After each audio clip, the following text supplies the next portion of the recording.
Hello YouTube, hello Facebook, hello the world overall. My name is Gavin. And this is what's on my mind. Again, I'm not wearing a shirt because I don't really give a fuck about it. This is who I am. Anyways, I was just on AP, the AP News app, and I came across this article. It was written by Fraser Moore. He's an awesome writer, and I just want to share this with you. Late night jokesters get serious about the shootings in Orlando. I like to think of myself as kind of a comedian, a jack of all trades, and sometimes my jokes land, sometimes they don't, but there is absolutely nothing funny about the Orlando shootings.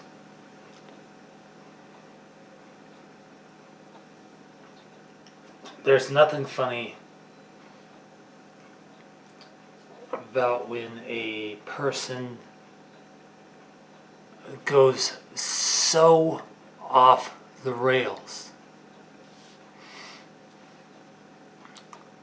that they decide to take another's life because of their own personal failings. Nothing at all. That being said, let's get into it. Late night jokesters get serious about the shootings in Orlando.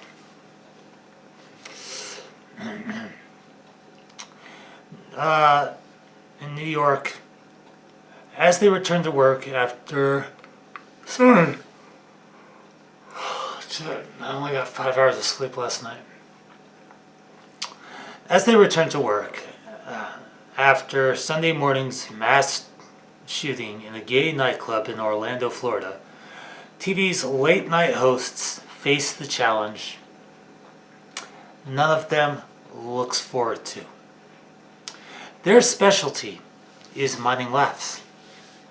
Their quarry is the foolishness on the human race and the absurdities gleaned from the latest news. But when a national tragedy affects the nation, an event too wrenching to ignore, and certainly no laughing matter, these jokesters must shift gears.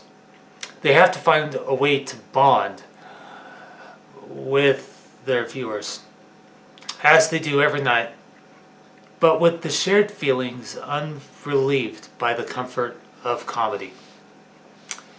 This is what a number of these hosts did Monday night, opening their respective shows with apologies for departing from their customary hijinks.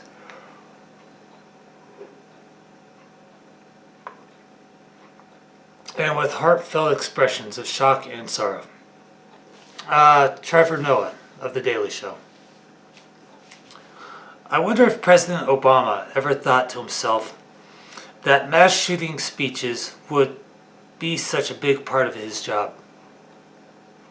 Because at this point, he's hosted 12 state dinners. But he had to give 16 mass shooting addresses. So right now, the White House is using more Kleenex than it is good napkins. America needs to ask itself the question, do you want to be a country that takes reasonable measures to protect its citizens?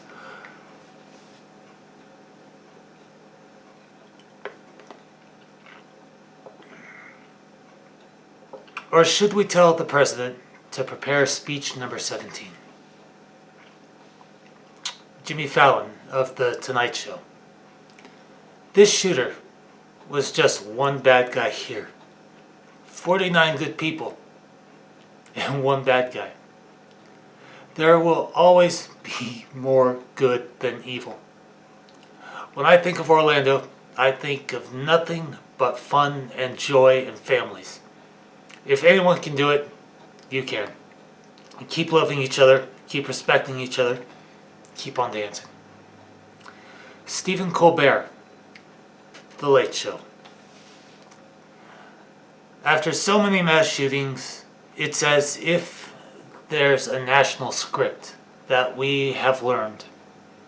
I think that by accepting the script, we tacitly accept that the script will end the same way every time, with nothing changing. Except for the loved ones and families of the victims, for whom nothing will ever be the same. Love gives us the courage to act. Love gives us hope that change is possible. Love allows us to change the script. So love your country, love your family, love the families and the victims and the people of Orlando. Conan O'Brien. Conan. Now, I am not a pundit. I am not an expert. And I have always made it a policy to stick to my job and keep my opinions to myself. I have really tried very hard over the years not to bore you with what I think. However, I am a father of two. I like to believe that I have a shred of common sense, and I simply do not understand why anybody in this country is allowed to purchase and own semi-automatic assault rifles. These are weapons of war, and they have no place in civilian life. Larry Wilmore, The Nightly Show. When the news broke, the people of this nation were unified in a selfless outpouring of support for the victims and their families. Well, it was a selfless act, except for one person, indicating a self-congratulatory tweet by presumptive GOP presidential nominee Donald fucking Trump. Seth Meyers, The Late Show. Seth Meyers, The Late Show, also referenced Trump's tweet and said, "Appreciate the congrats for being right on radical Islamic terrorism." I don't know who's been congratulating Donald Trump, but you may want to redirect your congratulations to the first responders or those waiting in line to give blood. I have a feeling Donald's not giving blood, and if he did, no one would want it because it probably looks like ectoplasm. There's also an editor's note. Fraser Moore is a national television columnist for the Associated Press. He can be reached at fmore@ap.org and at twitter.com/tvfraser. Past stories are available at bigstory.ap.org/content/Fraser-Moore. And from here, I actually want to go back to the garage for a little bit because I do have some thoughts for Donald fucking Trump that I would like to share. And I'm sure most of the country is pretty fucking interested in this too. So, let the cards fall where they may. Hold on. It's going to take a while.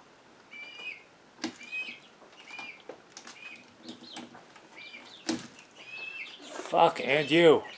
Oh, you're on. Go. Cool. Alright. And I'm going to share my thoughts on Mr. Trump because Mr. Trump is kind of a giant fucking douchebag. I mean, he has been for a long time. And I'm not talking about the reality show or anything like that. No. I'm talking about this whole joke of a presidential campaign that he seems to think he has in the bag. I mean, he's pissed off more groups of people than I can even think about. And it's absolutely mind-blowing. And quite frankly fucking insulting that he fucking congratulated himself. Are you shitting me? You're shitting me. You are absolutely shitting me. You, Donald Trump, are on the toilet and you are literally shitting me.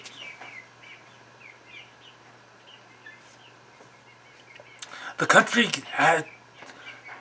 this is the worst terrorist attack in the fucking history of the United States since 9/11.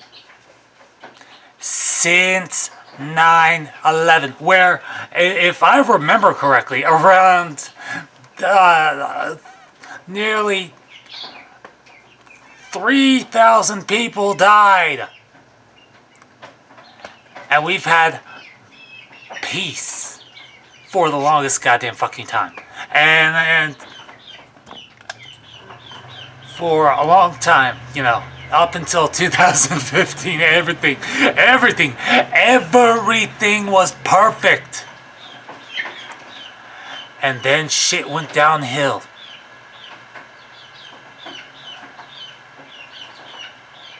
Shit went fucking downhill. And you want to know where things got really bad, Donald?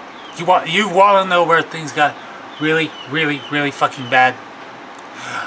When Adam Lanza went to Sandy Hook Elementary School and unloaded an AR-15.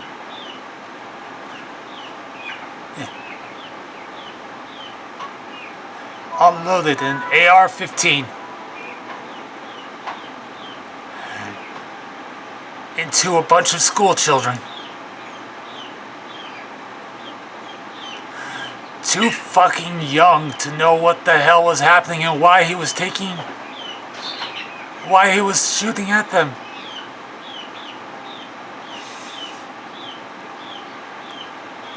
And from that point on,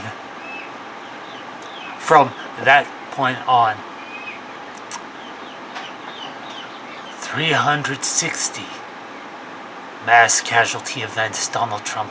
360 mass casualty events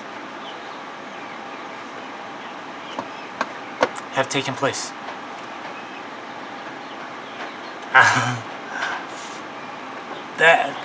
That's like 5 less than the number of days in the year.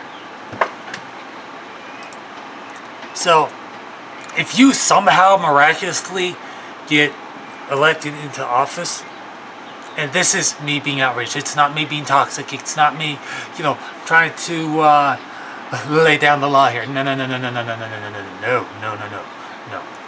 No, Trump, no. If you somehow manage to get elected into office, the first thing they're gonna do is fucking impeach you. And that's not my opinion. No. Because you made the mistake of congratulating yourself on being right about Islamic terrorism.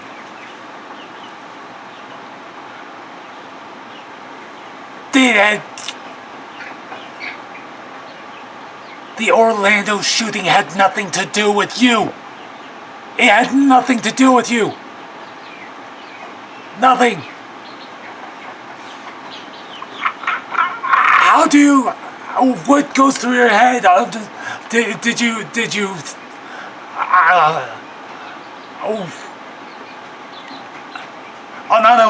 On 9/11, 2001, when the towers were coming down, did you suddenly think to yourself, well,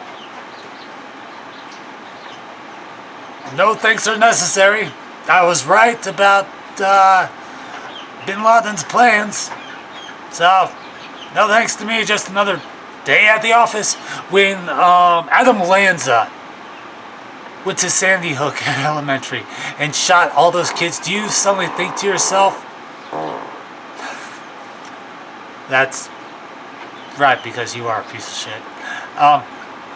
Did you think to yourself, um, I was right about gun control. Everybody congratulate me. My stocks are gonna rise. When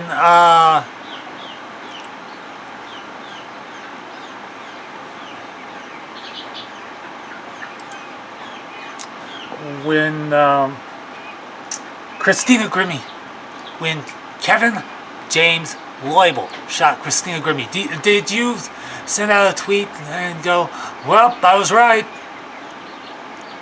Did everyone congratulate me? I was right about, this country going down the hole because I need to make America great again. Did you think that? Because obviously, you thought that you need to be congratulated when Omar Mateen shot and killed 49 gay men and clubgoers at Pulse in Orlando, Florida, over the course of 3 hours. And when those Red Cross vans showed up, and that long line of people wrapped around the block, were you there donating blood? Were you? Obviously, you weren't. No, because you want to know where you were? You were congratulating yourself on a job well done over something that was horrifying.